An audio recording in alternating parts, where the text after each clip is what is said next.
Welcome to another episode of Bright Headed Publishing Audiobook Book Club. I am your host, Kelly Morgan. Today, I had the pleasure of meeting and sitting down and speaking with Denise Byers. Denise is an award-winning author and owner of her own publishing company. She's written a wonderful book of poetry called Shattered. And in this book, she is completely raw.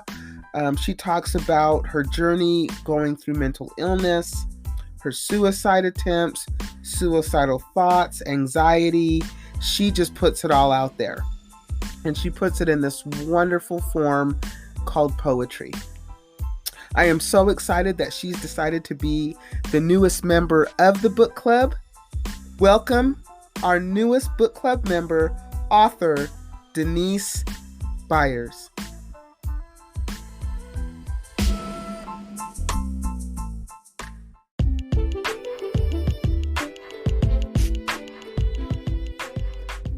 Denise, thank you so much for coming on the podcast and being the newest member of the book club. Yay! Yay is right. How are you? I'm good. Thank you so much for having me. I'm very honored to be on this podcast. I've listened to your show. It's great. So I'm doing fantastic. How are you doing? I am doing fantastic as well. I'm so glad that you're coming on. I love when poets come on because it gives them the opportunity to read their stuff if they're opened. You said that you are, so I'm excited for you to read some of your poems. We're going to be talking about your book Shattered. But before we go there, let's talk about Denise before she was a published author, a published poet. How, what, did you always know that you wanted to be a writer? Is that always ingrained in you? Yes. Ever since I was, my earliest memory of saying I wanted to be a writer was 3 years old. And I wanted to write children's books. I was very specific because I could read and write by the time I was 3. So I wanted that for other children, because my friends couldn't. So I was like, why can't you read? So I always wanted to be a writer and I always wanted to be a mom. So I ended up having 3 children. They're all adults now. But that put up my career as a writer on the back shelf. So I waited, 30 years, and now I'm finally doing it. So is Shattered your only book? No, my first one was Princess Lydia and the Fire-Breathing Dragon, that coveted children's book I always wanted to write. And it won a Character Building Council Award for its empowering and messages of resiliency and non-bullying and acceptance and love and peace. And then I have a coloring book that I created with a local artist here in Toronto, Canada. I'm from the Toronto, Canada area. And it's called The Mighty Maple Leaf. And it's really just a book about some of Canada's attributes, but it also has a little story within the coloring book itself. So while I started out being for adults because I'm really into meditation, and coloring is one of the best forms of meditation. So I started out like that, and then I realized this is kind of educational. There's some things that kids might not even know in here. So it's really for all ages. And then my third book, Shattered, it won a Book Excellence Award, which I'm really super proud of. And now I'm just kind of sneakily working on some other things. That was going to be my next question.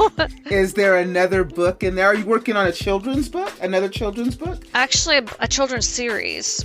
My daughter had 2 cats who became part of the family. They're more like dogs than cats. The doorbell would ring and they run to the door. And they just provided such comic relief in times, and we really needed it. And the last one just passed away last week. And we decided to honor them and our little fur babies by doing a series, The Adventures of Bella and Diva. So we're going to have little books about 2 kitty cats and what they do. But I'm also working on another poetry book because for some reason my storytelling is coming out in rhyme. And I don't know why, but it is. But it's going to be more based on, I think, like love, heartache, that kind of stuff. I'm working, I don't know what a title, I want to think of a really catchy title because it's such a populated genre. And it will come to you as well. Don't force it. It will come to you. True. So did you self-publish your books? I did. We actually opened our own publishing company And so what was that like? What was that like? Oh, hard, because we did go with a self-publishing company in Canada and found out that it's really not self-publishing. If you look at their contract, they call themselves the publisher.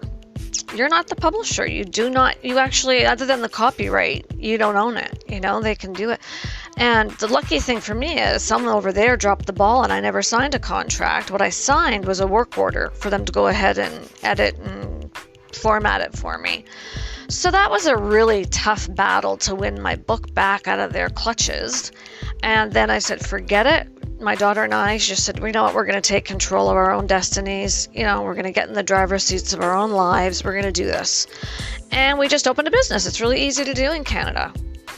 So we just opened a business, and right now we're just publishing our works because we don't have a large staff, so it's really tough, and you probably know how arduous editing is. I do. Right? So I can't imagine trying to write a children's book series and a poetry book, and also promoting what I've got out there already, and then even adding more onto that. It's just, no, not yet. Yeah, and I think, self-publishing is great. I think it's a great way to get your work out there. The marketing is where it becomes a little bit challenging, is now that I've published this book and it looks great, right? And I've figured all this other stuff out, the editing, the cover, the formatting, done. Mm-hmm. Now what do I do? Now you're into the editing process, and editing includes, you have to be very careful because people will interpret editing or edit in very different ways. They may use it as a synonym for proofreading. So if you hire an editor, make sure it's a real editor and not just someone who's going to check your spelling and grammar, because you have a computer for that. You can do that, or you can have a family member or a friend go over it quickly for you. But an editor will, as you know, will move paragraphs around and maybe want to change the direction of a character or the name or whatever. So having my own publishing company and having the power to publish myself, it allows me to be in charge. So I get to say how it's edited. So that's a really good thing.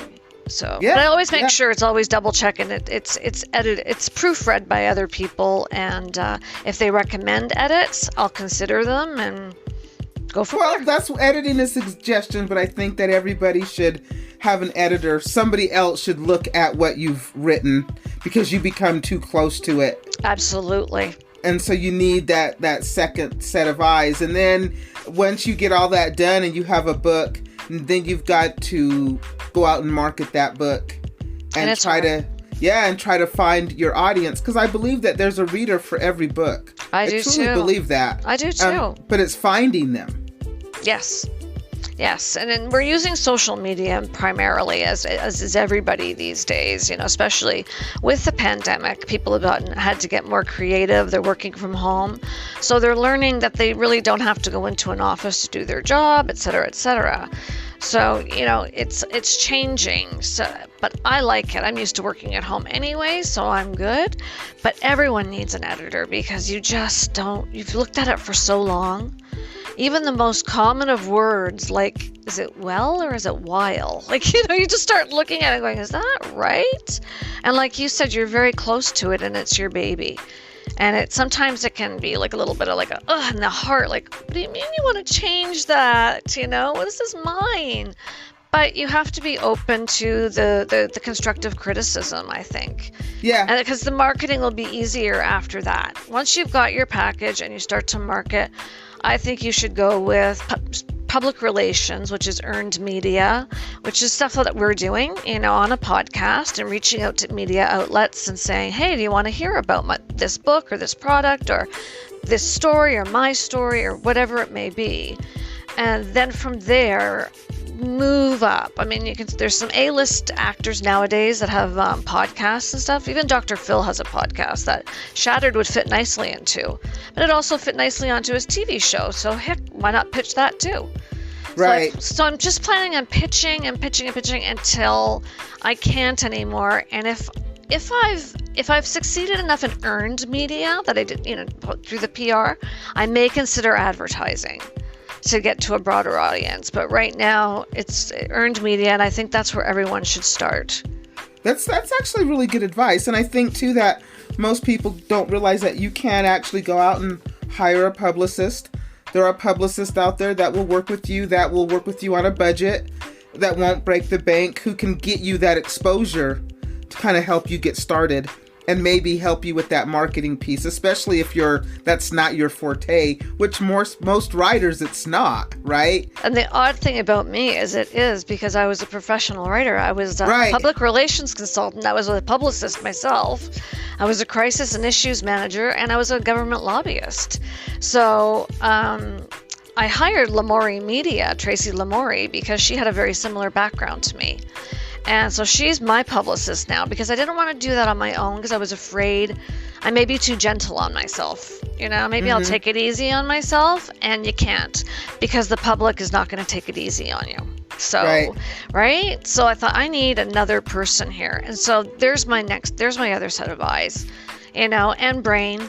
Does this sound right?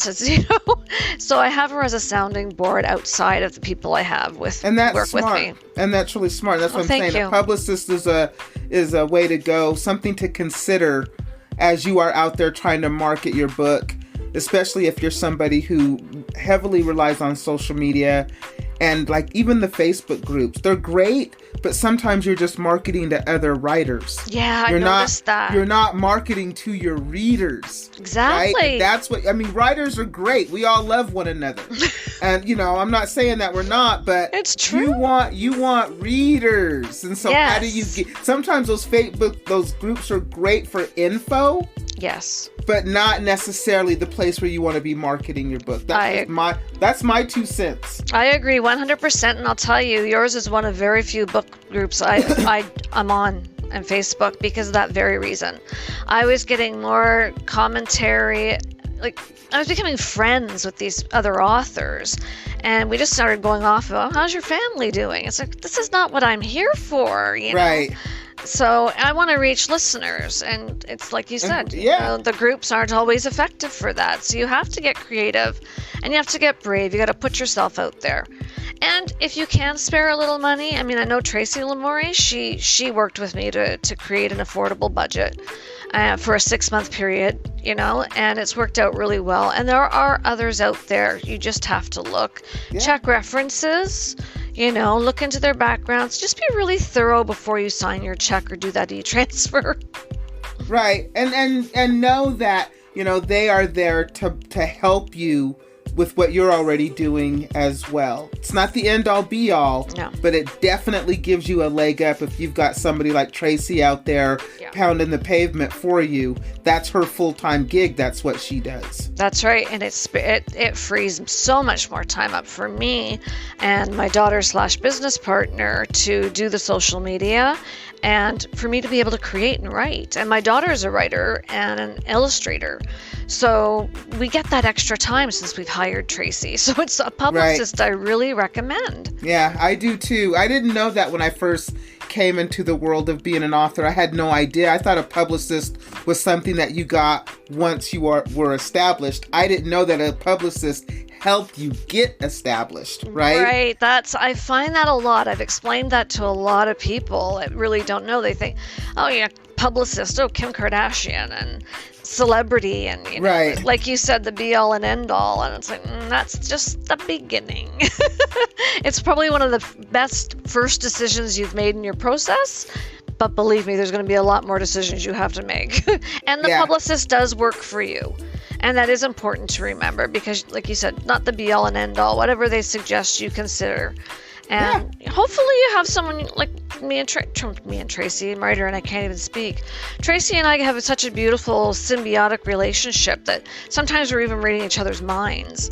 So if you have someone who's really working hard for you, that's what happens. It happens organically. You just become sort of friends and colleagues, but you understand that line between friendship and colleague, and you respect it. I would agree. So let's talk about the book. Let's talk about Shattered.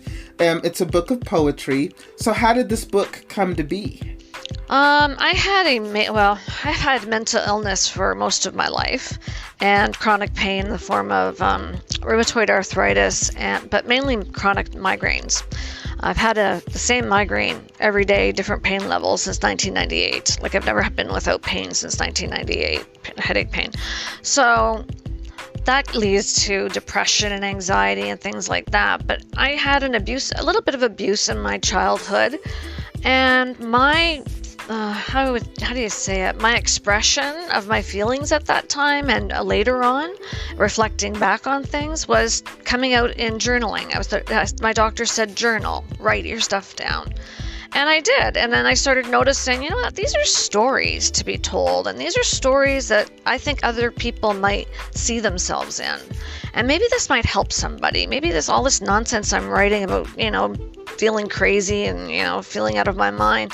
Maybe other people feel that way too. And they'd like something like this to read. So what I did is I compiled poetry that I'd started writing as at 16 years old. So that's 40 years ago. So Shattered has 40 years worth of poems in it. Right up until, a couple of years ago, the last one that was published in the book. But every time I went to say, okay, that's it, I'm done, I'm on the last, that was the last poem, I swear, I tell you, Kelly, I'd wake up in the morning with another poem in my head and I'd be like, oh my gosh, how many more are coming? There's 52. How much poetry does someone want to read? But the mental illness is definitely my story, and it's just told through poetry. Each poem has its own little story, but all together, you'll get a bigger picture of me and who I am. It's very honest, very raw, very heartfelt, and it was very cathartic and healing, quite frankly. Writing is healing. I truly believe that. I think a lot of people write through their pain. When I first started writing, I was a poet at heart, and I would always tend to write when I wasn't feeling the best, right? But when I was happy, I wasn't really writing poetry. Right? So I was too busy out being happy. Me too. But when I was down, I was writing. You hear that, though, from so many artists. Like, look at comedians. They'll tell you that. Any comic you see, they'll tell you they have a very painful past. They've had a tough time of it. And look how many overdoses and suicides and the accidental, deaths that happen. It's because I think most artists operate from pain. It's hard for me to write a poem when I'm happy. It really is. Even a story. So I'm looking forward to writing the children's series because I can do that. Because I don't hardly have to put my shoes in little cat paws. But, for other books, you got to put your shoes into the reader. And you got to put your feet in the shoes of the reader and see, what's going to connect with them. And is this worth doing? So right. I just thought it was. I just thought it was worth putting them all together and see. I made a certain flow and let's just see what happens. And then it ends up winning a Book Excellence Award. It's got rave reviews on Amazon, and it's 5-star. And I'm like, my mind is blown, quite frankly. It's just, I can't believe it's done so well. And it's helped people. You said that it would. You said that was the main reason. It's nice to know that you're not alone.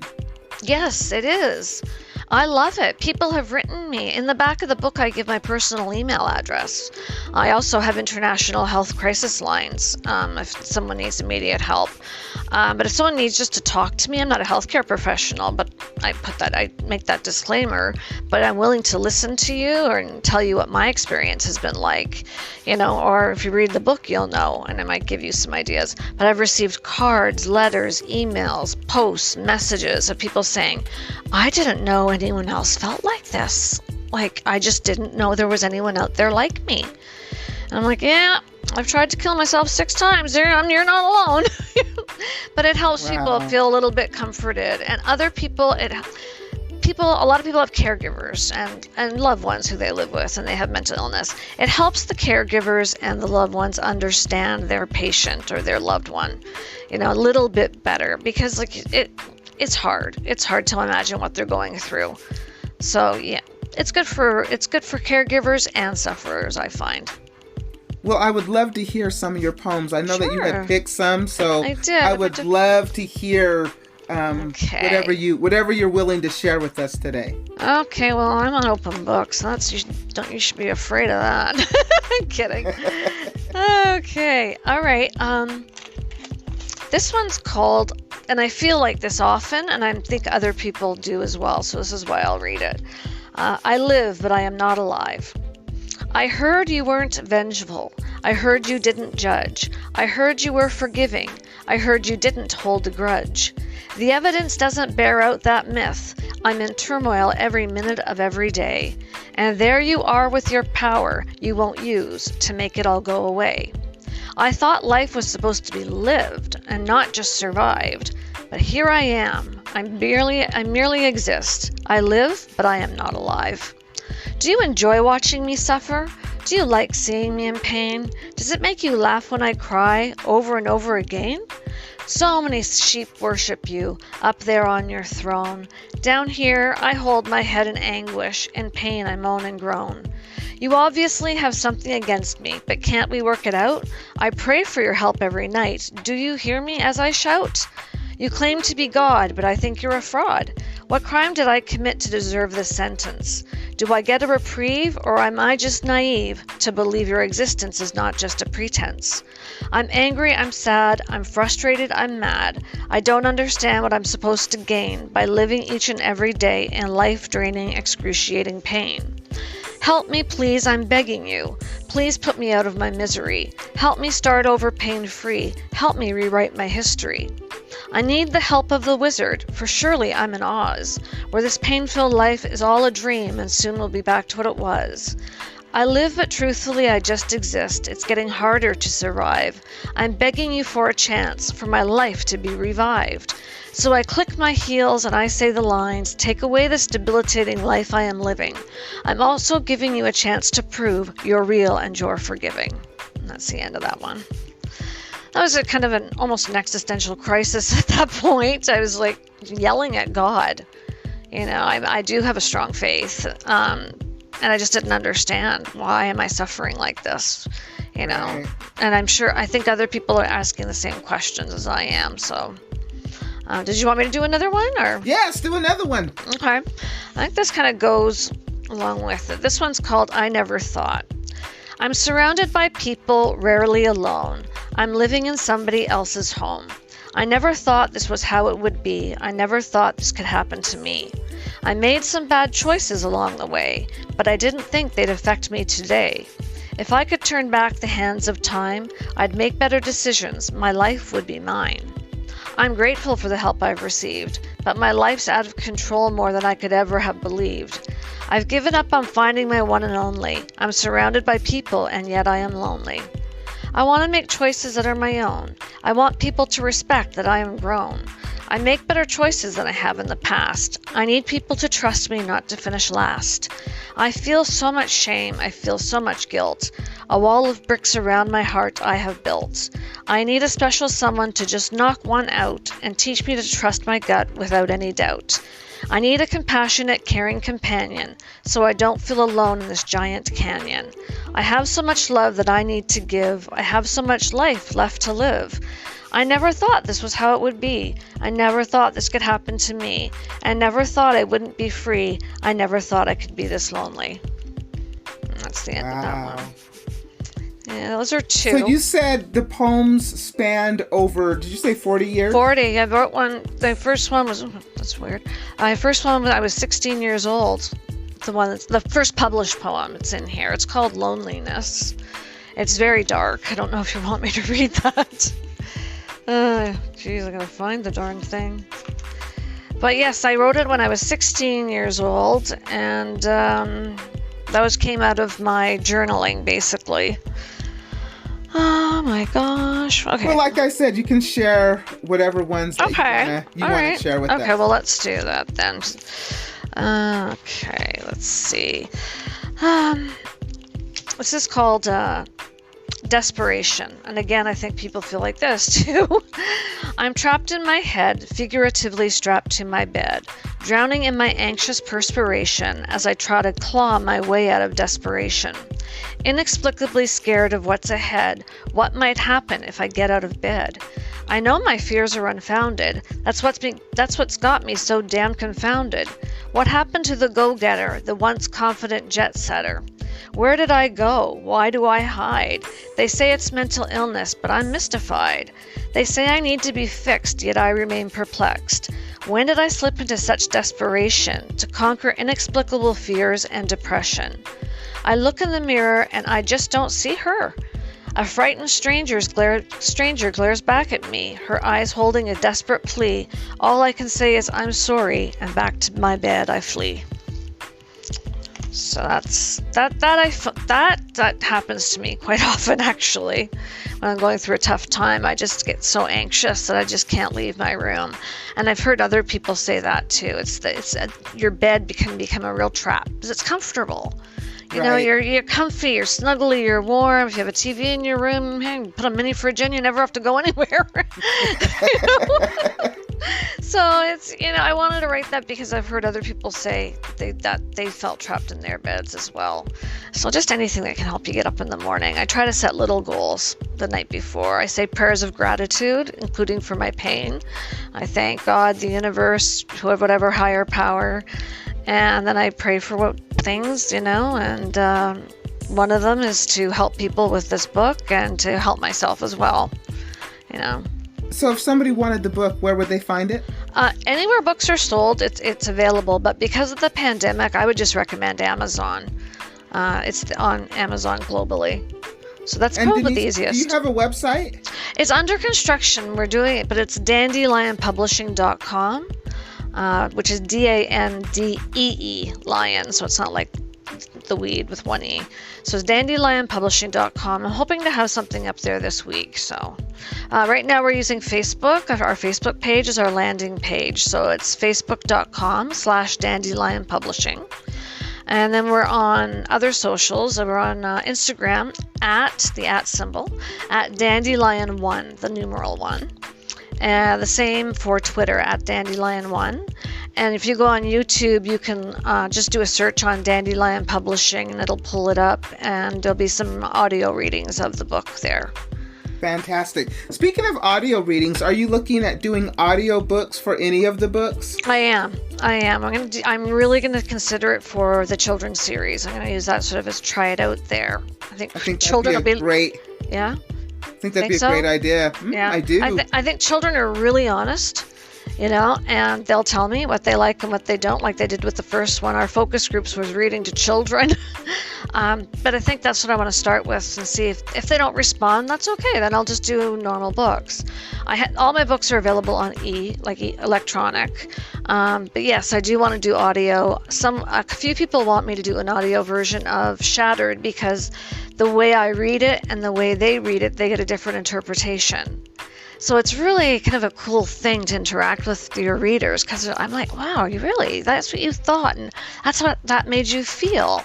That's very interesting because that's not where I was coming from. Mm-hmm. But I respect where you're coming from, and I love that you shared that with me. And so they say do an audiobook because it starts different conversations. Yeah, I would agree. Yeah, I think audiobooks are a great way, and another great way to market the books as well. It's just another. Okay. It just opens up doors to readers that may not pick up a book. You're right. Right. That's true. But they may be apt to listen to a book. Yes, my eldest son, my middle child, he works so much he listens to his books in the car. Yeah. A lot of people driving all the time. So yeah, he's a prime example. He loves to read, but he just doesn't have the time for it. Right. So I think audiobooks is great, and too for children as well. I think children would listen to them. I used to love to be read as a child. Yeah, me too. So yeah, I think that's a great idea. Denise, I wish you all the best. I want to thank you. Thank you so much for being on the podcast and spending this time with me. This means that you are the newest member of the book club, and because you are a book club member, this means that now you can come back at any time. So when you get the series out, definitely I expect to hear from you so that you can come on the podcast and share and talk with us about it. I would love to hear about it when you get it up and when you get it out there. No problem. Thank you so much for the invitation, and thank you for giving me this opportunity to speak to your readers today. I really appreciate it. No, you are very welcome, and thank you so much for being a part of the book club. Thank you.